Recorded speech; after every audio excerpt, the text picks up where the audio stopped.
Today on Words and Numbers, Denmark, Copywriting your face, an Ontario ad campaign, and the sound of money. All this and more coming up on Words and Numbers, a Civil original production. Check us out at civil.com. That's CIVL.com. Hi, I'm James. And I'm Anthony. And this is Words and Numbers.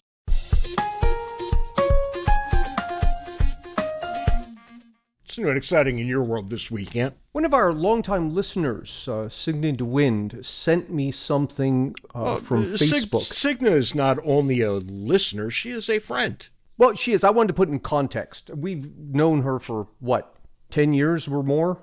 Yeah, she's a you were professor. unavailable, when you were unavailable, she would go out with me to do high school programs. That's right. I forgot that. Yeah. Well, we've known her since she was a graduate student. She's now a professor, and I apologize, I forget where. But she sent me this thing on Facebook in response to a discussion we had about copyrights.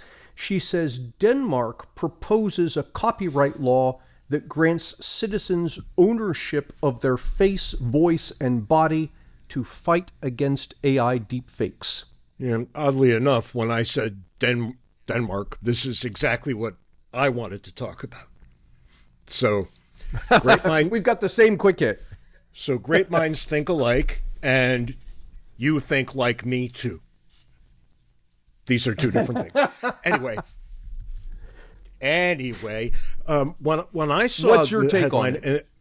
Well, Signa didn't send it to me, which cheeses me off a little bit. Maybe I'm going to have words with her about this, but nonetheless.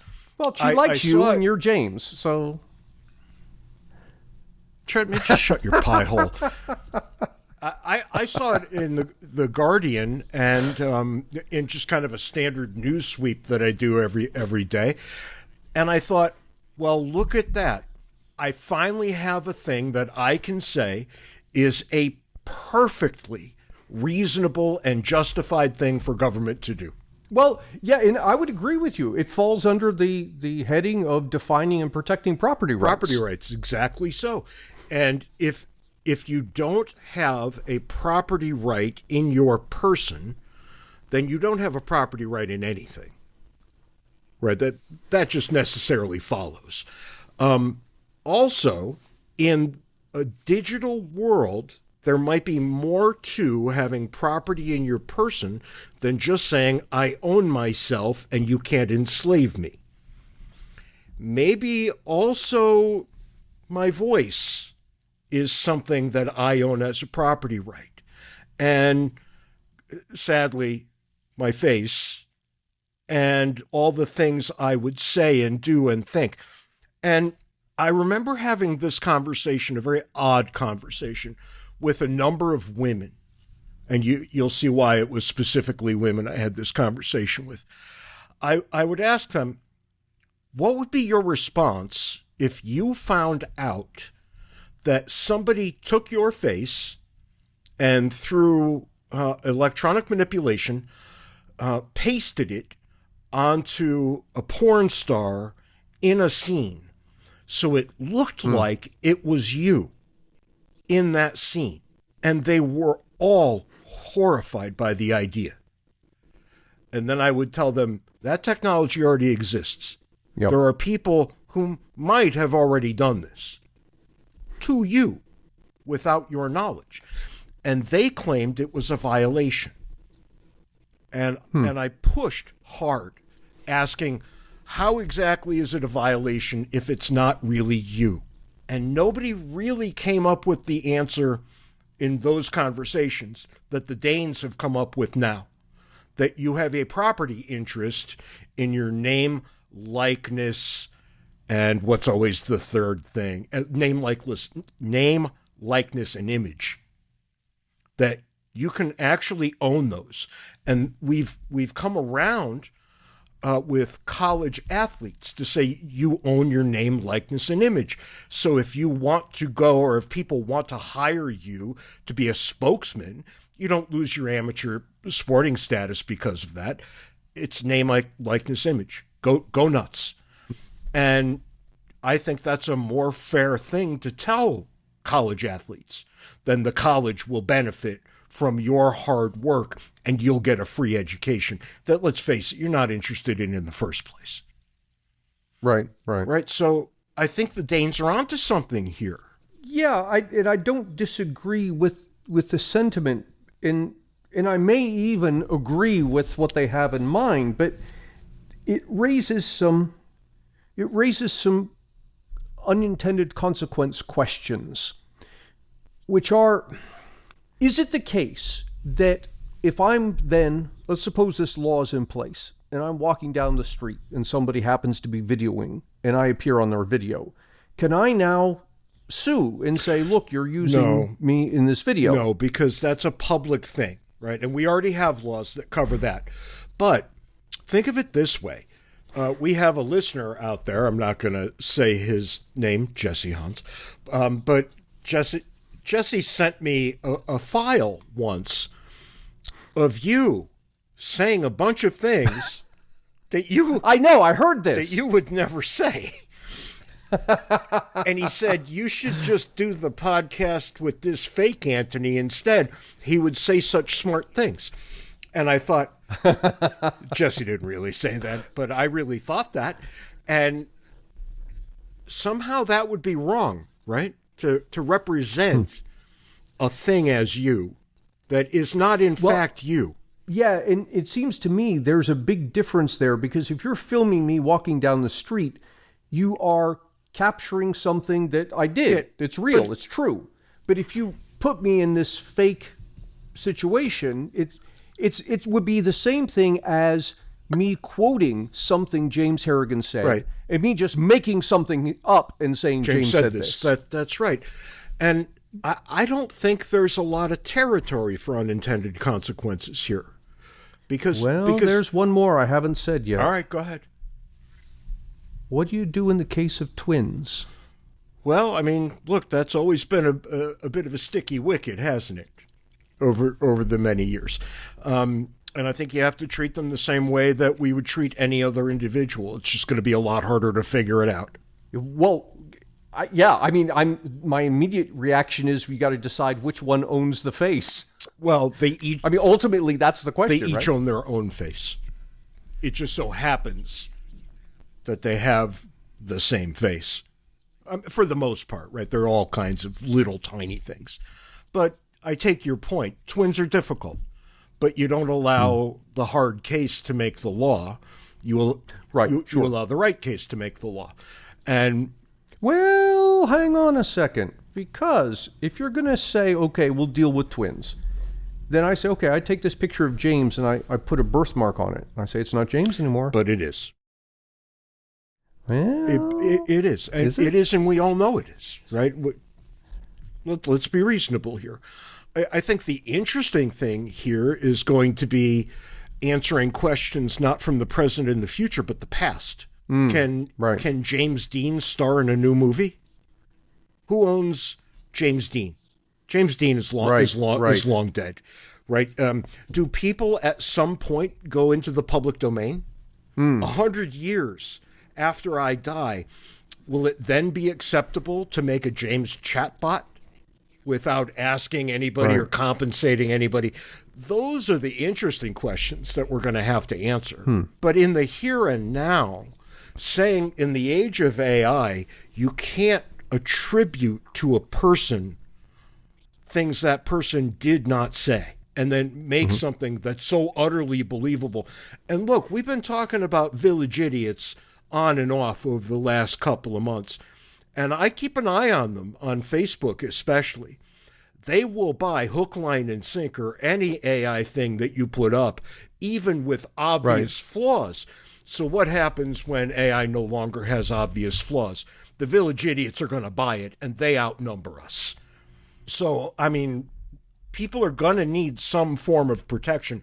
Otherwise, everybody who has a fight with anybody is going to be online saying horrible, racist things, going to get fired immediately. This is not a world we can live with. Right. The real question is, how are you going to be able to trace people down, track them down, if they in fact do this? Because they're going to be guilty of crimes, right? This is going to become a forensic endeavor to go find these people. And that's going to be really interesting. And just, I guess, related to that, let's suppose hypothetically we get to the point that AI is so good that I can create a video of you robbing a bank. And you say, no, Davies made this AI. This is AI. But what if you actually did rob the bank and someone was videoing it? And look, there are going to be all kinds of crackpot things that happen. And in fact, that might provide for me the best alibi ever. Davies made that. I didn't rob the bank, right? I mean, anyway, if there is a Danish lawmaker in the sound of my voice, please be in touch. We would love to talk about this with you in person. Absolutely. Which of course, brings us to the foolishness of the week. Did you happen to see the advertisement that the province of Ontario made and ran all over American TV in the last week?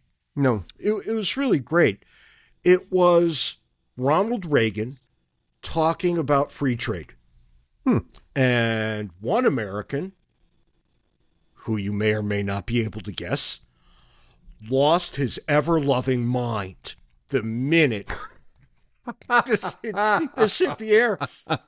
And President Donald Trump said, those damn Canadians have made a fake AI of Ronald Reagan talking about free trade.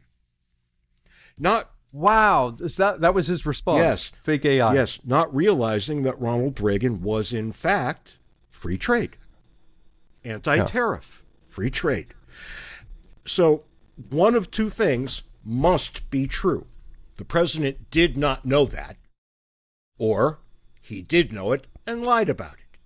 I leave it to our listeners to decide which one of those things is true. But that is the universe of possibilities. There's no third option. It's literally ignorance or malice. Which would you prefer? But Aunt, that's not where the story ends. It couldn't be the foolishness of the week if President Trump blew a gasket over an ad.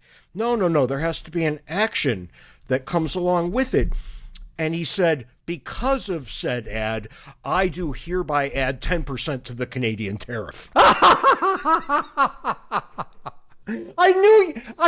knew that's what it was going to be, and yet it is just as funny. Yeah, it is. My God. But here's the thing. Phil Magnus came on a long time ago and explained in graphic detail, such granular detail that nobody wanted to hear anymore, right? That the mechanisms, the legal mechanisms by which presidents can implement tariffs legally. And it comes down to national emergencies, right? So Donald Trump decided that his not knowing Ronald Reagan was a free trader is a national emergency that warrants a 10% further tariff on the nation of Canada. Donald the Mad. Maybe. He wants to be a king. Every king gets a good title. I would be James the Just, drawing from the Catholic. But really, it seems, I'm not prepared. I'm not prepared to say the man is stupid. No. I am prepared. Let me say it this way. My going in assumption is he's simply pushing as hard as he can until somebody pushes back, which weirdly is the way the founders designed the government to work. Yeah, but they didn't assume that Congress would never push back. Right. Which is always the tricky bit. Anyway, that's what we've got this week. I promise I will not be able to come up with anything dumber next week. We're happy to announce that civil members can join me and James for a new lecture series, Words and Numbers Live. Words and Numbers Live is a members-only series in which James and I talk about issues in politics, philosophy, and economics. We take a deeper dive and then invite listeners for a live Q&A session. In this week's session, which is available now, we explore unintended consequences. To participate in this exclusive series, subscribe to civil@civil.com. That's CIVL.com. When you log into civil.com, you'll find an archive of our past lectures, as well as collections of our episodes of Words and Numbers and announcements about upcoming lectures in our new Words and Numbers live series. Subscribe to Civil for $5 a month or $50 for an annual subscription. This week, Jp Cortez joins us. JP is the lead author of the Sound Money Index and executive director of the Sound Money Defense League, an organization working to re-monetize gold and silver. JP, welcome to Words and Numbers. Thank you very much for having me. I'm excited for this conversation. So let's just jump in with actually taking off your bio. What does it mean, re-monetize gold and silver? So when we say re-monetizing gold and silver, what we're talking about is removing all of the disincentives and the taxes and all of the briar and thistle standing in the way of people using gold and silver today as money. When the Sound Money Defense League was established back in 2014, we looked around at the state of play and realized, wait, the reason people aren't using gold and silver, there are probably multiple reasons, but maybe chief among them is the fact that there's so much friction introduced into any gold and silver transaction by governments and by regulatory agencies that make it unworkable. It is literally impossible to practically use gold and silver today as money. So we go state to state and to the federal level, removing all of these points of friction that would allow for smoother transactions in gold and silver. As both of you know, there really is no entity like the US dollar as far as tax treatment. The IRS, there is nothing else that the IRS considers a non-entity for taxation purposes. And that is what allows the dollar to be used transactionally with very little resistance.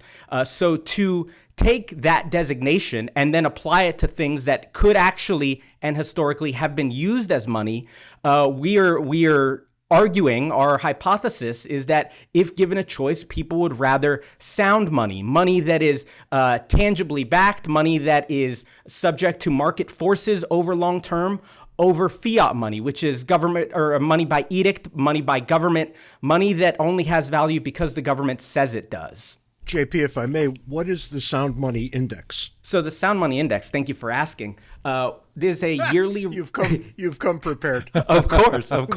It's a yearly index that we publish, I believe, since 2017. So I think this is our 8th edition or 9th edition, maybe the upcoming year, that ranks all 50 states by their pro or anti sound money policies. So states towards the top of the index are ones that have removed sales tax on the purchase of precious metals, removed capital gains tax on the sale of precious metals, have established or created a reserve for the state in physical gold and silver, have issued or invested in gold bonds, have removed onerous regulations of other sorts. So it's a very holistic scorecard that ranks all 50 states by the actions that they've taken or haven't taken.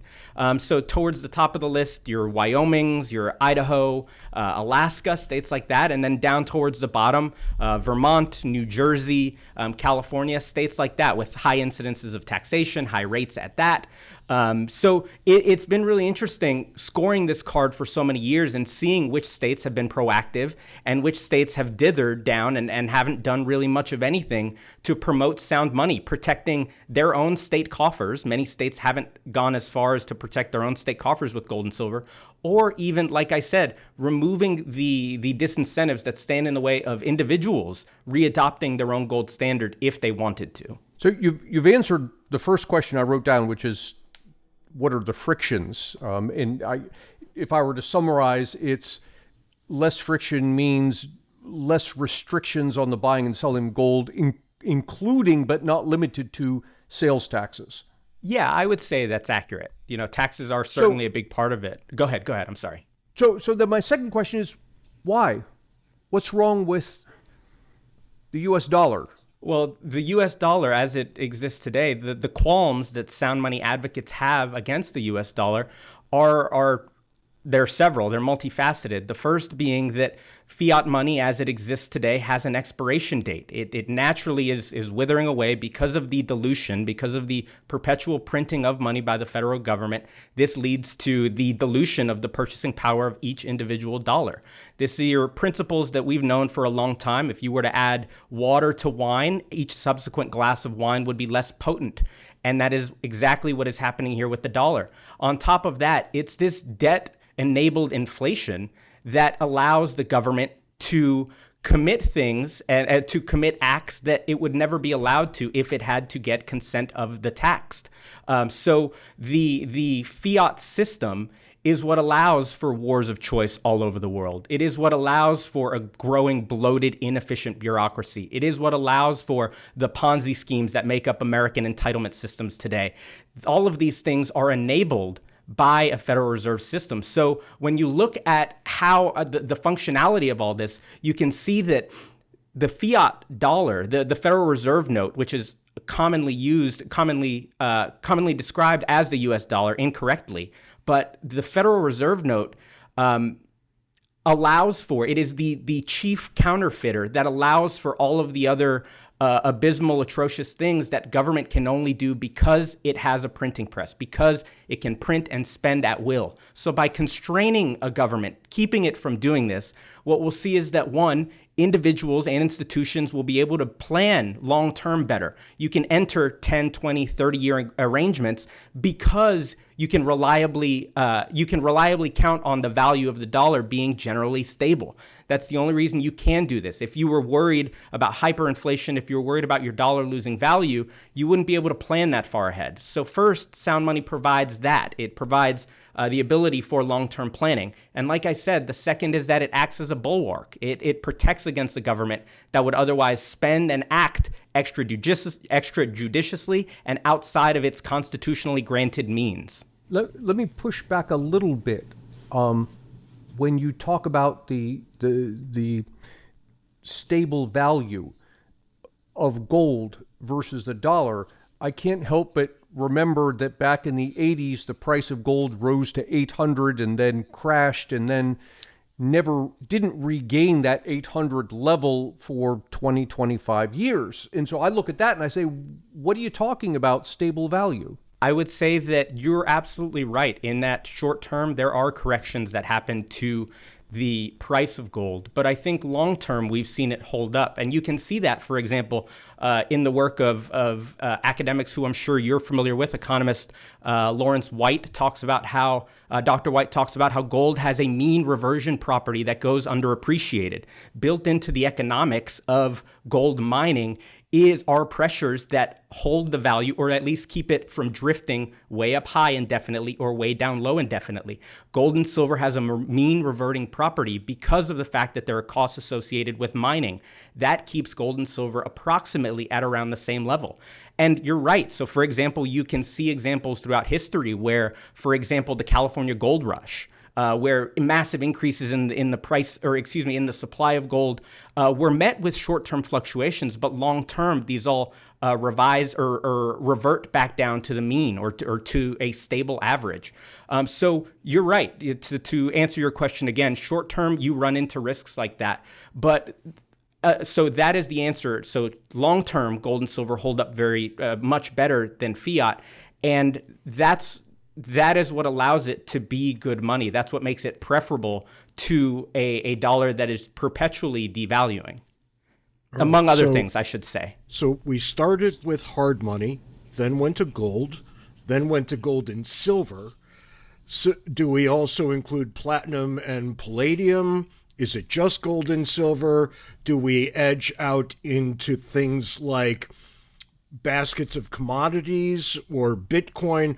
Where's the proper line drawn in your mind, and why? As a question of sound money, which is what the Sound Money Defense League obviously specializes in defending and promoting, we define this as gold and silver. We don't generally include platinum and palladium. While they are precious metals, one of the big arguments as to why we ended up on gold and silver is because of the massive historical element here. Thousands of years of monetary stability, of a standard across geographic locations, across cultures, across religions. Gold and silver has served effectively as this asset, as a unit of measure, as a hedge against inflation.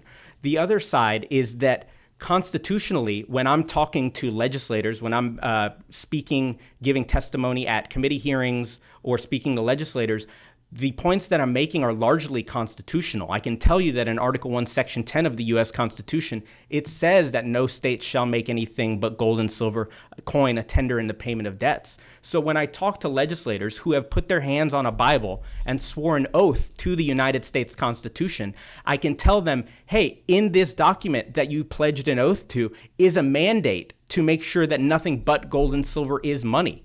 I can't make that same argument when I'm talking about a basket of goods or even things like Bitcoin.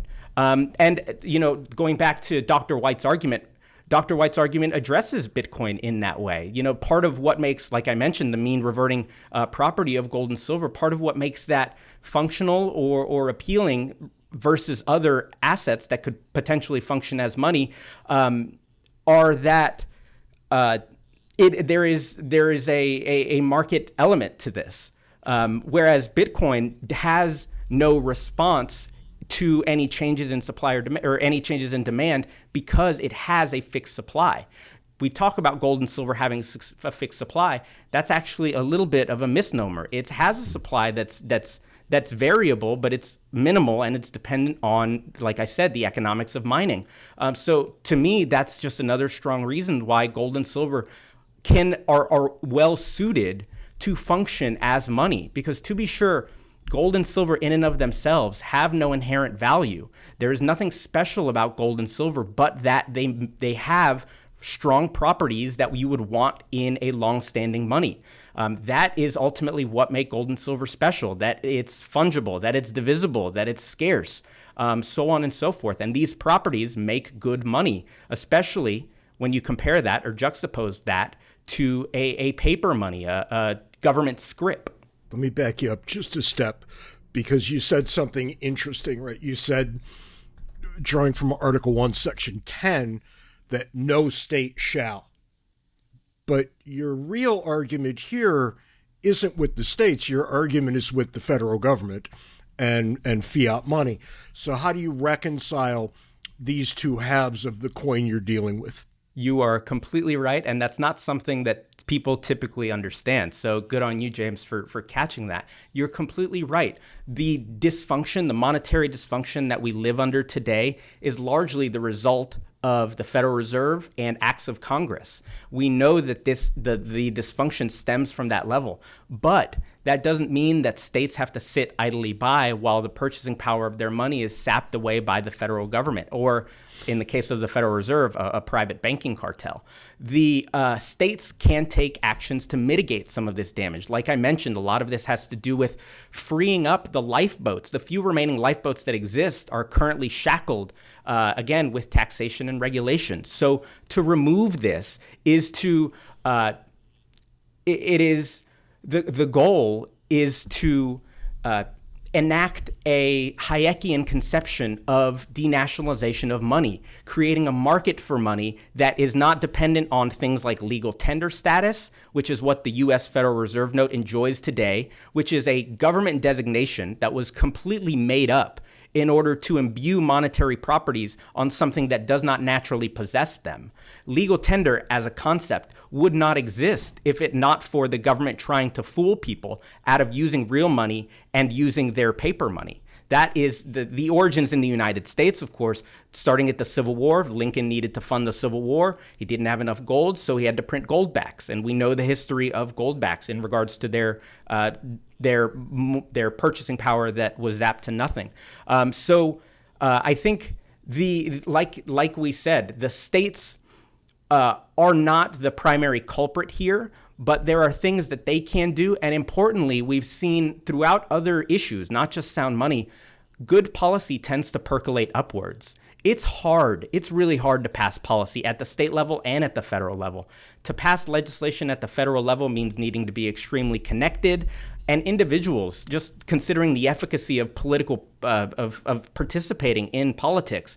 When you reach out to a federal legislator, you'll call D.C., you may get an aide who might answer your call. You'll probably get a machine. If you write an email, you'll probably get a form response back. Your email might trickle up to the congressperson that you're talking to, but you largely have very little power in D.C. But that's not true in Lincoln, Nebraska, or Nashville, Tennessee, or Salem, Oregon. In state capitals, you still have power as an individual. And so to pass legislation at the state level is infinitely, one, more cost effective, and two, just a better use of our time than launching large federal campaigns that largely don't work. So if we can get policies to percolate upwards and force then the federal government to act, then we can see that we're making the real change. But of course, all of this, I personally love the idea of a family in Lincoln, Nebraska, or a family in Frankfort, Kentucky, being able to establish their own gold standard. But what we're talking about is bigger than this, and ultimately, we have to address this problem head on, and that problem lies with the Leviathan at the top, and that is the ultimate enemy. Let me ask you a related question. I think the theory and the constitutionality topics are fascinating, and I really enjoy them. But I can imagine our listeners wanting to know at a practical level. Let's assume that whatever system you have in mind, you could wave a magic wand and it's in existence. What, practically speaking, does it look like? Do we still have paper money? Can I pay with my phone? What's my day-to-day look like as I deal with money in your world? I think that it's important to note from the top that the answer is that I don't know. And I wish more people, more scientists, political scientists, economists would give this answer. The truth is that's part and parcel with the Austro-libertarian ideology. Individuals don't know. Central planners don't have the answers to these questions. And that's why it's so important that markets be able to experiment and answer these questions. But personally, how this could potentially look, I don't think it has to look a lot different from the world we're living in today. I think that, we're not even necessarily asking for a gold standard as far as like a congressional act that establishes a peg. I don't think that's necessarily what we need either. It's not necessarily gold-backed money. It's gold as money. So the question isn't a top-down approach that establishes some system. It is largely getting the government the hell out of the way and letting bottom-up approaches work themselves out. There are plenty of ways that this could work today. The ubiquity of these products, fractional products, is more common than ever. Today, you have everywhere from 1/2000th of an ounce of gold in the form of a physical bill, where the technology has advanced such that you have physical gold inlaid in special polymers that make it impossible or very difficult, at least, to counterfeit and such. And so if you wanted to transact, that essentially on today's gold prices would function as a $2 bill. That's a very functional, practical instrument of exchange. Of course, there are also digital answers to this. There are more than there have been. The electronic nature, the digital nature of money. This can look like tokenized gold, which is what some people are doing. I think that the part of your question sort of hinges on the fact that what would people want, or what would it look like when people spent their gold? And I think today, as it exists, there really isn't a great reason to spend your gold at all. Because of Gresham's law, because of the monetary system that we live under today, we're living in a scenario where businesses and tax collectors will happily accept your depreciating paper notes for goods and services. So why would I spend, me as an individual, why would I spend my good money, my sound money, when I know that my bad money is accepted? People are willing to accept that. So anyone working in that space, in the space of trying to make more gold transactional, they're fighting an uphill battle, to be sure. They're fighting against the laws of economics. They're fighting against the system that exists today. But allowing for this infrastructure to be developed, in the case, one, if anyone wants to take on these massive tax obligations, they can. But more importantly, I guess, the plumbing should be there in the case anything were to ever happen with America's economic system. In the case that the dollar were to collapse, in the case the Federal Reserve were to shutter its doors, we would have the infrastructure or the plumbing to be able to then adjust. So this is just an alternative. More than anything, what we're talking about is creating markets, introducing systems that allow for people to adopt as they see fit. So is it fair to say then that on the front end, life might look exactly as it does now. But on the back end, what's happened is you have taken away from the government the ability to arbitrarily expand the money supply. It is absolutely true that by doing this, you would take away the government's ability to arbitrarily expand the money supply. I would not go so far to say as on the front end, there would be no differences. I think that what we experience today in a fiat system like the one we exist in today, you're met with a trilemma. A trilemma is introduced to every dollar holder. So with an inflationary currency, you have three options, none of which are good. You can spend your money immediately to preserve its purchasing power before inflation takes it. You can save your money and pay the inflation tax, or you can throw your money into the casino that is the stock market and hope to make back some return. And that third option, many people are not sophisticated enough as investors to do this skillfully. So these three options that we're left with, none of which are promising or good, and they all massively influence the way we invest, the way we save, the way we spend, and the way we generally organize society.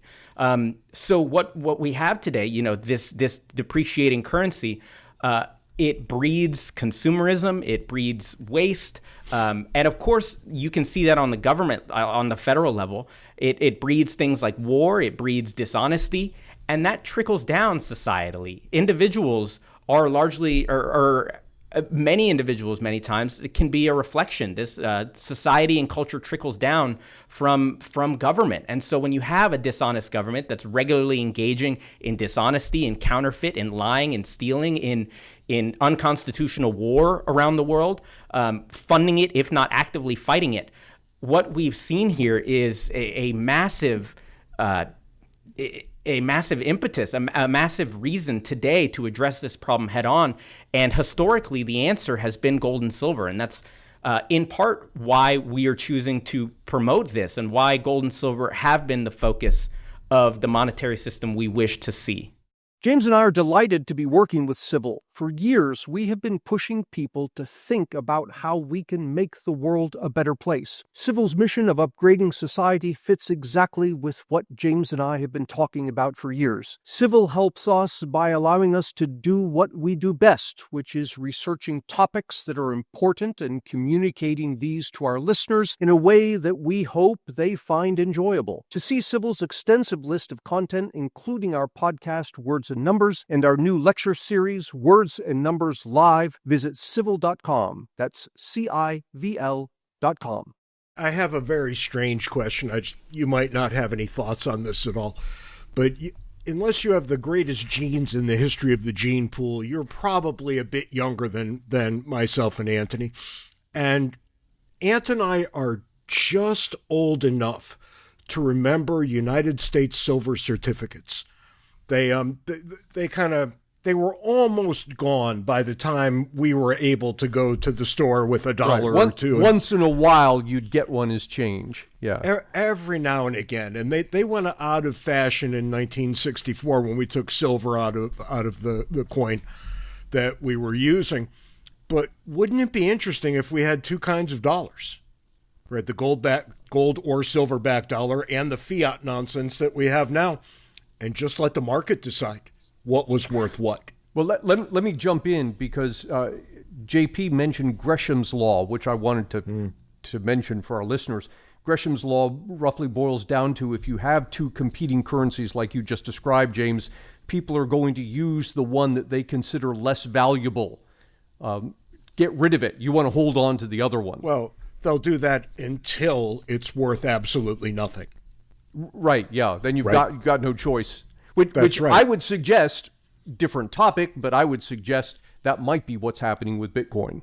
Perhaps. Sorry, JP. No. I think, and so pre-1965, like you mentioned, you had silver certificates, dimes, quarters, half dollars. They had either 90 or 40% silver in them, depending on which year. Type of item you had. And we still see some of those in circulation today, people either not knowing what they have. Yeah, I got one in change in the past 10 years. And so that one quarter or dime is probably today worth $7 or $8. And so, yeah, I think that that's ultimately what we want to see. Like I mentioned, you have Gresham's Law. You have things that are fighting against a market for transactional gold today within the current system. But the ultimate goal, like you said, we're talking about a long-term thing here. And I think that there are people all over the United States who have never made this connection. There are nearly 8,000 elected state officials, state legislators across the United States. The vast majority have never heard the term sound money, have never considered fundamental questions about money regarding, even what is money, what societal problem does this aim to solve, where does it derive its value, so on and so forth. So much of this is an education issue. It's not, that people are allergic to gold or that the people are well informed and they're either MMTers or whoever it is. It's largely that they don't know and they've never considered questions like this. So by simply asking some of these questions, by simply showing someone a 1964 half dollar and saying this has real metal in it. What we use today has no metal in it. It has no precious metal value in it. What is the difference? What happened? And then importantly, in 1965, of course, we have the ending of metal in coinage. In 1971, Nixon, quote unquote, temporarily suspends the gold standard. And what has happened since then?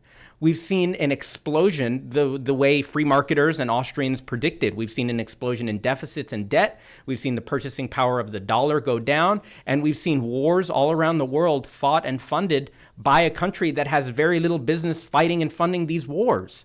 So the impetus for this change or for this reinstitution of constitutional sound money is not just constitutional, to be sure. It's also economic, but also it's moral and ethical too, because so much of what the government does today is only permissible, is only possible because they've created a system that enables them to do so. By constraining them, by putting the shackles back on these people who have shown that they have no real capacity for constraint. Only this, in my opinion, this is how we restore a brighter future for our families, for ourselves, for our progeny, with more economic opportunity, with less war, with less strife. This is the moral imperative here. And JP, I think that last couple of paragraphs is, in my mind, the core of the argument, at least for me. And that is that because we have decoupled the money supply from gold or what have you, but the fact is, in the decoupling, we have allowed the federal government to, through the Fed, in effect, print as much as it wants. As it does so, that is identically the same as a tax on our savings. The government now has the ability to tax us going around Congress, which the founders were insistent that not just Congress, but the House itself is where any discussion on taxation begins. We've completely circumvented that. It's worse than that too, Ant, for a reason that you yourself point out quite a lot. It's a tax on the unborn. Right, yes, yeah. Right, it just goes on and on and on and on. And if you think about the ability of a congressman to stand up and say, oh, I propose an additional 3 to 5% tax on everything you own for the rest of all time, every single year, compounding out indefinitely, literally no one would ever vote for that person. Mm-hmm. And yet, that's exactly what has happened.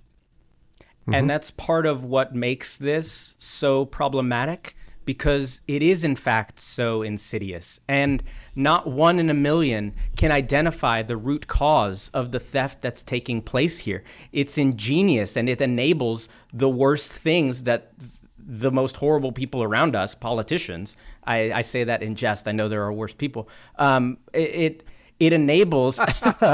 I don't want to be picked on later. Like, wait a second, murderers are worse or thieves are worse. He's not saying I say it in jest. Some of them aren't bad. He says there are some that are worse. It is so, and this is what creates the system. And it's funny you mentioned the power that a congressperson could potentially have to do something like this. As you said, appropriation bills are supposed to start in the House. That's in the Constitution. That's the way it's supposed to function. That is very much not the way it is. And in the case of senators and representatives, so members of Congress, there are 435 House members, 100 senators. So in a country of more than 350 million people, we have these 535 people who are supposed to be the absolute best of us, the cream of the crop, the most impressive, most put together, most credentialed people that exist among us. And instead, we're left with this, what we have today. Which speaks to, the system itself is not built to help people. It's not doing any of the things that it purports to do. It largely, it's a system that allows those closely connected to it to get fat off of the backs and the labors of taxpayers, off of the productive the productive sector of society versus the unproductive sector of society. And this is a problem that, extends far past just the money. In a lot of ways, like I mentioned, the Leviathan is a great big beast that has its tentacles entrenched in literally all parts of the way humans, Americans, interact with one another, interact with businesses, interact with their government. And all of this is largely, it comes from a position of power. So to reclaim that power on an individual and, of course, on a state level, from a federalism point of view, it is important that we take that power back from institutions that have taken it extrajudiciously, taken it outside of the congressional powers that they were explicitly granted. JP, there's an investor I used to watch. It's weird, the things that people say that stick with you over time. I probably heard Jimmy Rogers say this 30 years ago, and he said, I'm an old Frenchman, and I'm a little suspicious of everything, so I think it's everybody's responsibility to have a little gold and silver in the back of your closet. And that just stuck with me for all these years. And it seems incredibly good advice, right? Not only from a perspective of, like, is this money? Because yes, it is. But what happens if we actually have government failure? Which, as a political scientist, I'll just point out is an inevitability. All governments fail sooner or later. So it seems a matter of pure prudence that we have a money supply based on hard money, but also that people take this into their own hands. And are you recommending that people do that as well? That is largely what our policies aim to do. Like I mentioned, we have lofty goals, and our crosshairs are aimed at the federal government and at the Federal Reserve. But yes, of course, individually, it's so important because, like you said, there are lessons here. And, like you said, that Jim Rogers quote, there are a lot of great investors who will talk about gold as an individual personal investment, but you can also look at it from a macro point of view. Right now, I'm sure both of y'all have seen the news. Over the last several years, there has been an increase. Countries are stockpiling gold at breakneck paces all over the country. That is in part because of one of gold's greatest features, and that is that it has no counterparty risk. Gold is not the liability of anyone else. So in the case of U.S. dollars or U.S. treasuries, if I'm holding this asset or this liability, the value of what I'm holding is dependent on whether the United States is solvent. If the United States goes bankrupt, the dollars that I'm holding or the treasuries that I'm holding are not worth anything. In the case of gold, gold is not anyone else's liability. It is the final extinguisher of debt. That makes gold extremely well suited to act as money because there is no counterparty risk. Gold, like I mentioned, dollars, paper money, all have that risk. So, you're seeing this de-dollarization trend take place and accelerate all over the country, and understandably so, because both enemies or adversaries and allies of the United States are looking around at how the United States has perverted and weaponized its dollar for many decades, using it as a cudgel to hurt their enemies and to help their friends. And they're saying, hey, wait, we need something that isn't so dependent on the whims of American politicians. And like I said, enemies, quote unquote, the BRICS countries, the Brazils, Russias, Indias, Chinas of the world, and even allies, Germany, countries like this are coalescing back around gold because it has some of these properties. So because it has all of these properties that make a good money. So an individual can look at this geopolitical trend taking place and saying, what do they know that I don't? States themselves and countries all around the world are stockpiling. They're buying into gold. What do they know that I don't? Why are they doing this? The answer, like we said, it's obvious, especially when you consider things like the weaponization of the SWIFT system and all of the seizing of assets that America started to do, that I should say that America became more comfortable doing openly after the 2022 Russian invasion of Ukraine. And that completely tipped the scales all around the world. And people are saying, wait, the dollar can no longer be trusted. And so it's been a reigniting, a revival of gold and silver as money because it's a trusted asset that is non-inflatable and it's politically neutral. It's interesting, right? There are exactly two ways of looking at this. Gold and silver have roughly doubled in value over the last little bit of time, or the U.S. dollar is worth half what it was over that same period of time. And that's a really interesting point that I think not a lot of people really understand. And you can zoom out even further. A price is a ratio. It speaks to a relation between two things. So when I say that the price of gold is $4,000, what I mean is that it takes 4,000 U.S. Federal Reserve notes to buy 1 ounce of gold. So you can imagine us standing on platforms, on two different platforms. If the price of gold goes up, yes, you could very well argue that the platform that gold was on has been raised.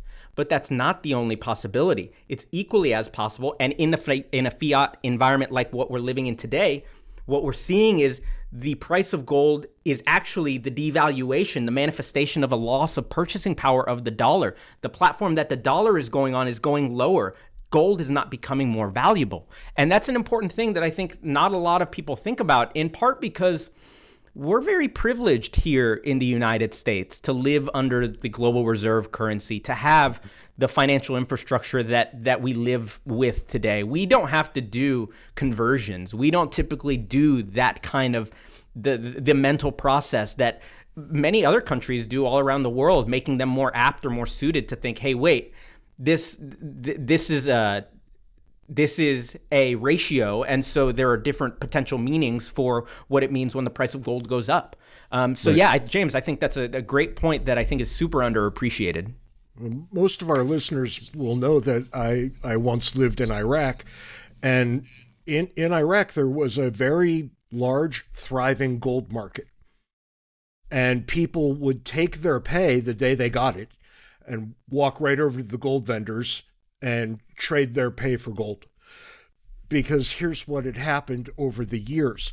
When Saddam Hussein was in charge, it was 8 dinar roughly to the dollar. So 12.5 cents per.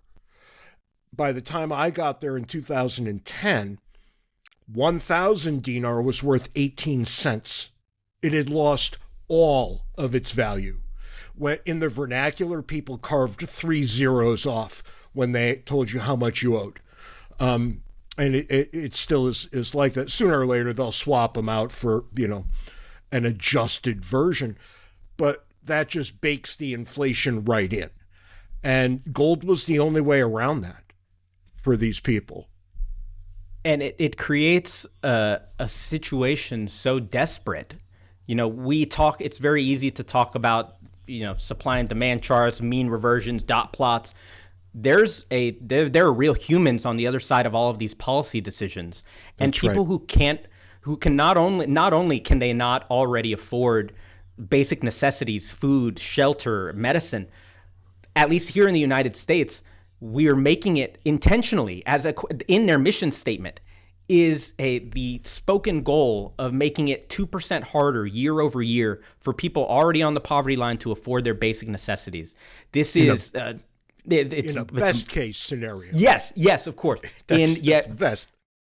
By their own metrics. And, anyone, especially over the last couple of years, has walked into a grocery store, knows that the prices that they're facing are much higher than what the government statistics say. Mises has a great quote on that about a prudent or a judicious housewife is a better indicator or a better measure of the inflation rates of home good costs than government statistics.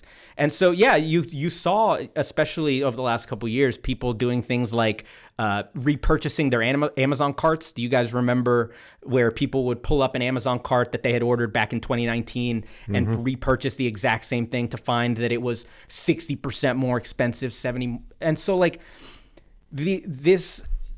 by the policy of creating money and thereby perpetually devaluing money makes it to where people are trapped in a scenario that they cannot get out. This bakes in poverty on a generational level. People are condemned, doomed to a life of poverty that most Americans could not imagine because of policy choices, not because of acts of God, not because of hurricanes or tornadoes or tsunamis, but because of individuals at the top that are choosing to make these decisions at the benefit of themselves, at the detriment of all of the people living under that regime.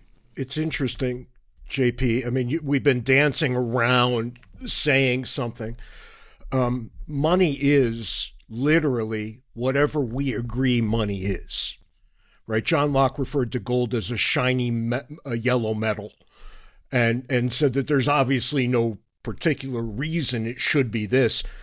And there isn't, not really, because nothing has inherent value, right? All value is subjective. Cigarettes become currency when times are tight, or at least they used to when a lot of people still smoked. Liquor becomes currency when times are tight. And gold and silver have been accepted for thousands of years without interruption. I mean, it seems, dare I say it, like a no-brainer. I couldn't agree more. And, throughout monetary history, you have myriad examples of things, commodities, assets that have been used as money. Everything from cattle to wampum to beads to salt to tobacco, everything under the sun. And ultimately, it's easy to see it now. But if you look back, what you can find is that all of those were experiments. And every single one of those reached the conclusion that we thought, which is why we've ended up here today. It's not, like you said, it's not that gold and silver are naturally have these reasons, it's inherent value. It's that over the course of time, these properties are the ones that society stacking millions of decisions on top of each other and judgments. So there is no top-down societal idea that gold and silver make good money. But through all of these practices and all of these experiments, what we found is that these are the properties that make a good money. Today, cigarettes, still today in places like jail, are used as money. So like you said, money can be anything. And that's especially obvious in or under regimes that have either hyperinflated or destroyed their currency. In the case of Venezuela today, in places like Venezuela, you're seeing people doing things like turning to video games, turning to either RuneScape or World of Warcraft to earn in-game currency because that either holds value or is worth more than the fiat currency being printed by the government. And Wow. you have and this is happening today in Argentina. There are stories, like you said, the gold market is huge. You have people they're shaving off chippings. This is not a theoretical thing, in part because humans will do what they have to do to survive. And these fiat monetary systems create so much desperation that people have no choice but to look outward or to get creative with how they're preserving their wealth. To the extent that money is supposed to be a transmitter of value across time and space, fiat is not well suited for that. It brings to mind Adam Ferguson's great book, When Money Dies, that highlights the hyperinflationary practices, the event that went on in the Weimar Republic. And you can see, like I said, there are actual people that have to suffer behind all of this. And that makes it all the more important that either one, the infrastructure exists and that people are educated as to these risks, because when a money dies, it's violent and it's oscillating and people don't really know where to turn. And that allows people to get scammed, stolen from. This pushes people into illicit or black markets. It breeds desperation. And that's a devolution of society. A sound money leads to, or at least incentivizes, enables the progress in society, progress being defined as better living standards, but of course, a more moral society, a society with fewer wars, with fewer theft, with less theft, with fewer crimes. All of that, the hypothesis is that by reestablishing or restoring sound money, money that cannot be manipulated by politicians' whims, we'll find that this will not only have an economic effect, but this will have a social and cultural effect as well. JP, where can our listeners go to read more about what you do and the Sound Money Project? You can find us at soundmoneydefense.org and on Twitter or X at soundmoneydef, or my Twitter is at Jp Cortez 27. Anthony, if you don't mind, I would love to make a plug that I think your listeners in particular would like. Please. Every year we do a scholarship and a fellowship. We call it the Sound Money Scholarship and the Sound Money Fellowship, where in the case of the scholarship, it's an essay contest where we're allowing high school seniors up to graduate students to participate in this short essay contest. We're asking for about 1,000 words. You submit your essay, and then your essay will be judged by a blue ribbon panel of free market economists or professors or journalists, commentators, so on and so forth. So I encourage anyone listening, if you're in that age group, we have this scholarship every year. And then in the case of the fellowship, this one's a little more advanced for grad students or independent researchers who are looking to advance the scholarship around sound money, who are looking to do more of a deep dive, more of a research type paper. And these are both paid opportunities. So we set aside about 100 ounces of gold back in 2014. At the time, that was about $110,000. Today, it's close to $410,000. So we're doing this to advance the scholarship, to allow people, students interested in this topic, giving them a paid opportunity to further their research. So if you want to be published, if you want to be read by people in this space on this issue, I encourage all of you to check it out. You can find it on the Sound Money Defense League website. Thank you, JP. This has been great. It's been a real pleasure. It's been nice to meet you, and I hope to hear from you again sometime real soon. Thank you all very much for having me. The pleasure was all mine. At Words and Numbers, we spend a lot of time talking about what's going on in the economy and the government. But fundamentally, all of this boils down to one thing. The greatest threat facing modern society is a lack of respect. The people who disagree somehow find it difficult, if not impossible, to discuss their differences in a civil manner. We at Civil are interested in upgrading civilization by encouraging people to engage with new ideas and ultimately engage civilly with each other. If you share this idea, please join us by subscribing at civil.com. That's CIVL.com.